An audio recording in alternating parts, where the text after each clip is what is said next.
Hello दोस्तों, आज हम बात करेंगे 2016 में रिलीज हुई एक धमाकेदार एक्शन मूवी के बारे में जिसका नाम है द असासिन्स क्रीड। और ये मूवी सेम नेम के बहुत ही फेमस गेम फ्रेंचाइजी पर बेस्ड है। तो कहानी की शुरुआत में हमें एंडालुसिया स्पेन 1492 के बारे में बताया जाता है, जहां एप्पल ऑफ ईडन के लिए दो बहुत ही बड़ी एसोसिएशंस असासिन्स क्रीड और टेम्पलर्स की सदियों से लड़ाई चल रही है। टेम्पलर्स मानते हैं कि इसमें इंसान की नाफरमानी यानी सभी डिसओबीडियंस का बीज है, और एप्पल ऑफ ईडन को जो भी पा लेगा और उसके रहस्यों को सुलझा लेगा वो इंसान की सोच पर काबू पा सकेगा। लेकिन एप्पल ऑफ ईडन को हासिल करना इतना भी आसान नहीं था, क्योंकि इसकी रखवाली और कोई नहीं बल्कि असासिन्स कर रहे थे। इसी के साथ साथ हम लोग मूवी की शुरुआत में एंशिएंट स्पेन में असासिन्स ब्रदरहुड को देखते हैं, जो अपने नए मेंबर को एप्पल की रखवाली करने के लिए कसम दिलवा रहे हैं। असासिन्स की लाइफ का सोल पर्पस है कि एप्पल ऑफ ईडन की रक्षा करना, और इसके लिए वो लोग अपनी जान भी दांव पर लगा देंगे। इसके बाद हम लोग 1986 में आते हैं, जब कैल लिंच नाम का बच्चा जब अपने घर लौटता है तो देखता है कि उसके पिता जोसेफ ने उसकी माँ को मार दिया है, और उसके पिता उसको वहाँ से भागने के लिए बोलते हैं, क्योंकि यहाँ बहुत ही जल्द टेम्पलर फाउंडेशन के गार्ड्स आ जाएंगे। यहीं हम कैल के पिता के हाथ में असासिन्स की सिग्नेचर ब्लेड को देखते हैं, विच शोज की काल की फैमिली भी असासिन्स ब्रदरहुड से बिलोंग करती है। अब यहाँ कहानी को 2016 में फॉरवर्ड कर दिया जाता है, और हम देखते हैं कि काल को एक मर्डर के जुर्म में मौत की सजा सुनाई जाती है, और उसे मौत जहर इंजेक्ट करके दी जाएगी। लेकिन उसको यहाँ केवल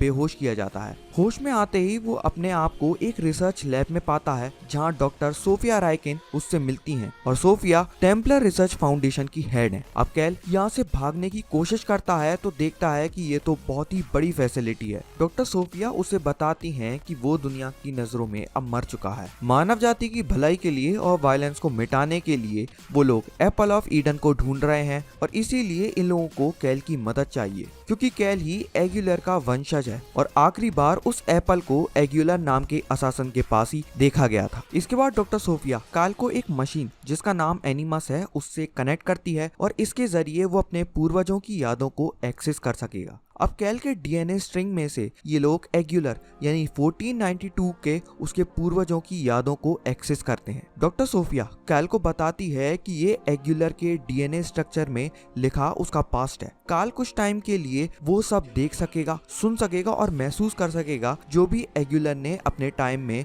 महसूस किया था या सुना था, मगर वो किसी भी चीज को चेंज नहीं कर पाएगा, क्योंकि पास्ट को नहीं बदला जा सकता। अब हम सब देखते हैं कि कैल असलियत में ही एग्यूलर का वंशज था। अब कैल यहाँ एग्यूलर की मेमोरीज में जाता है, जहाँ हम देखते हैं कि एक बहुत ही बड़ी जंग छिड़ी हुई है और हर तरफ केओस ही केओस है। टेम्पलर की पूरी फौज ने सुल्तान मोहम्मद, जो कि उस टाइम के किंग थे, उनके महल पर हमला कर दिया है, और उन्होंने सुल्तान के बेटे को भी ढूंढ लिया है, और वो उसको वहाँ से कैद करके ले जा ही रहे होते हैं। लेकिन तभी यहाँ उसको बचाने के लिए असासिन्स की टीम आ जाती है, और इन लोगों की लड़ाई टेम्पलर्स के साथ होती है, और इस लड़ाई में असासिन्स टेम्पलर्स पर हावी हो जाते हैं। लेकिन टेम्पलर्स सुल्तान के बेटे को वहां से ले जाते हैं, लेकिन असासिन्स उनकी ये कोशिश कामयाब नहीं होने देते। ये सिमुलेशन आगे बढ़ ही रहा होता है कि तभी यहाँ प्रेजेंट में कैल की तबीयत बहुत ज्यादा बिगड़ने लगती है, और एनिमस से उसे वापस बुला लिया जाता है। डॉक्टर सोफिया अपने फादर एलन रिकन से बात करती हैं, और उन्हें बताती हैं कि वो लोग एप्पल ऑफ द ईडन के बेहद करीब हैं, क्योंकि फाइनली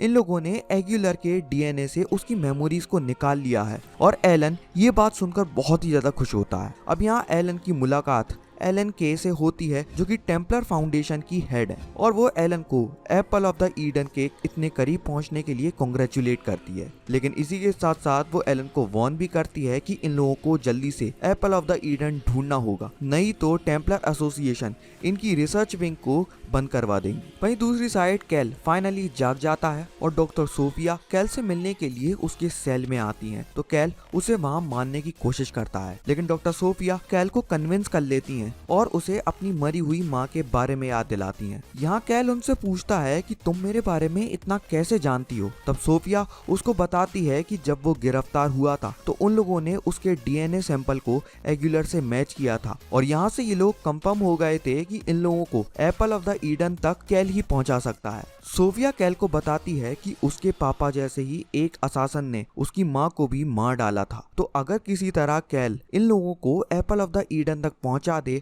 तो ये लोग वायलेंस को ह्यूमैनिटी से पूरी तरह मिटा देंगे, जिसके बाद ह्यूमंस फाइनली शांति से रह सकेंगे। अब जब कैल लैब के अंदर घूम रहा होता है तो वो और सारे लोगों से मिलता है जो कि उसी की तरह असासिन्स के वंशज हैं। ये लोग उसे बताते हैं कि वो ही एप्पल ऑफ द ईडन का आखिरी रखवाला है, तो अब इन लोगों को एप्पल को गलत हाथों में जाने से बचाना होगा। एलन केल को दोबारा एनिमस के जरिए पास्ट में भेजने को बोलता है, क्योंकि जैसा कि एलन केल ने उसको बताया कि अब इन लोगों के पास ज्यादा समय नहीं है, लेकिन सोफिया उनको ऐसा करने से मना करती है क्योंकि केल की बॉडी पर इसका बहुत ही बुरा असर पड़ सकता है, वो इन सबसे इवन मर भी सकता है। लेकिन सोफिया के पिता उसको फोर्सफुली ऐसा करने को कहते हैं। अब केल को उसके रूम से जबरदस्ती लाया जाता है और एनिमस के लिए तैयार किया जाता है। केल की कंडीशन ऐसी नहीं थी कि वो एनिमस से दोबारा पास्ट में जा सके, लेकिन वो फिर भी अपने पास से कनेक्ट हो जाता है। और यहाँ हम लोग देखते हैं कि एग्युलर और उसकी साथी को टेम्पलर ने बंदी बना लिया है और अब इन दोनों को राज्य की प्रजा के सामने जला दिया जाएगा। लेकिन ये दोनों अभी भी हिम्मत नहीं हारते हैं। टेम्पलर के गार्ड्स ने मौत की सजा के लिए इन लोगों को तख्ते पर चढ़ा दिया था, लेकिन एग्युलर यहाँ से छूटने की कोशिश करता है और कामयाब भी हो जाता है और इसी के साथ साथ वो अपनी मेट को भी छुड़ा लेता है। यहाँ से भागना इन लोगों के लिए बिल्कुल भी आसान नहीं था,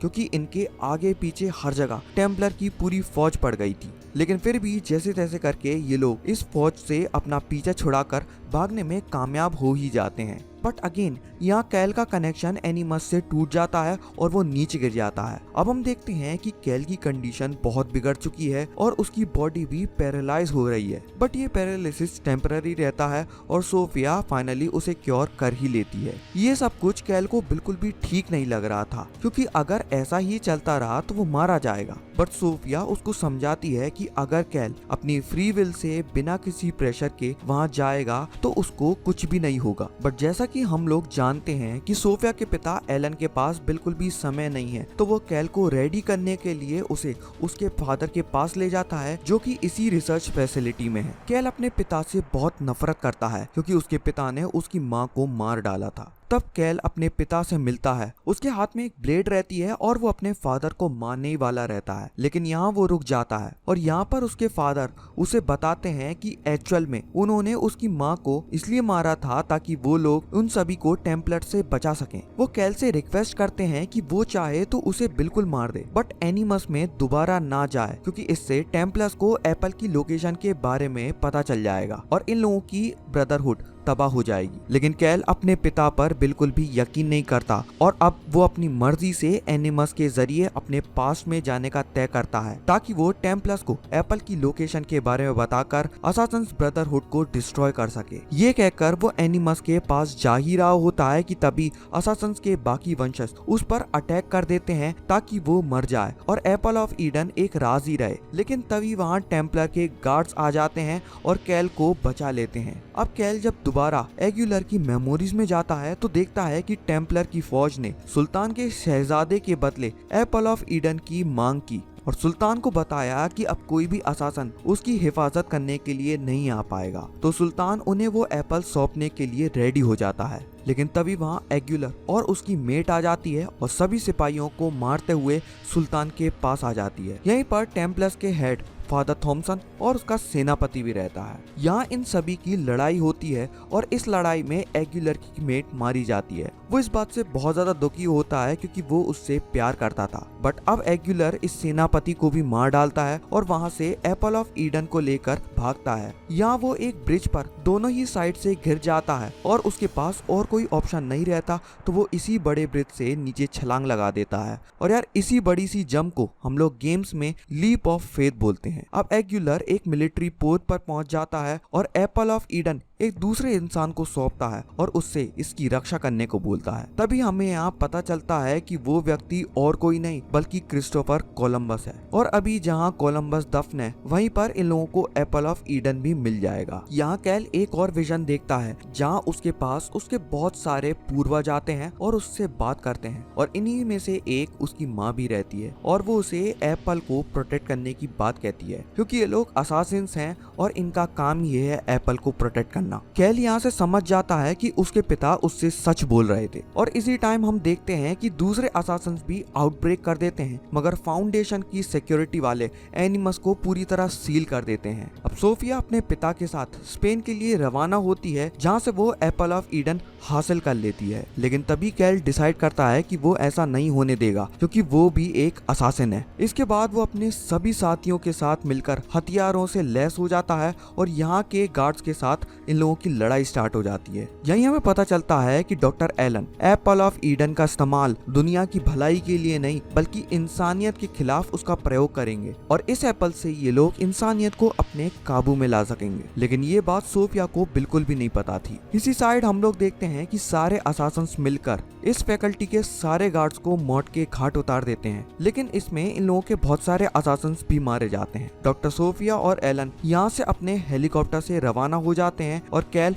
उन्हें रोकने में नाकामयाब हो जाता है। एलन एप्पल ऑफ ईडन को हासिल कर लेता है और इसको पूरी टेम्पलर फाउंडेशन के सामने पेश करता है, लेकिन तभी इसी प्रोग्राम में वहाँ असासिन्स की टीम आ जाती है और अब यहाँ कैल की बात सोफिया से होती है। कैल सोफिया को समझाता है कि ह्यूमैनिटी को प्रोटेक्ट करने के लिए ही असासिन्स हमेशा से एप्पल की हिफाजत करते आए हैं। सोफिया भी समझती है कि अगर एप्पल टेम्पलर्स के पास रहा तो ह्यूमैनिटी नहीं बच पाएगी, तो इसलिए वो कैल और उसके साथियों की मदद करती है और कैल और उसकी पूरी टीम यहाँ अंदर जाकर सारे टेम्पलर्स को मारकर एप्पल ऑफ ईडन को सिक्योर कर लेते हैं और इसी तरह एप्पल ऑफ ईडन दोबारा असासिन्स ब्रदरहुड के पास आ जाता है और ये मूवी यहीं एंड हो जाती है।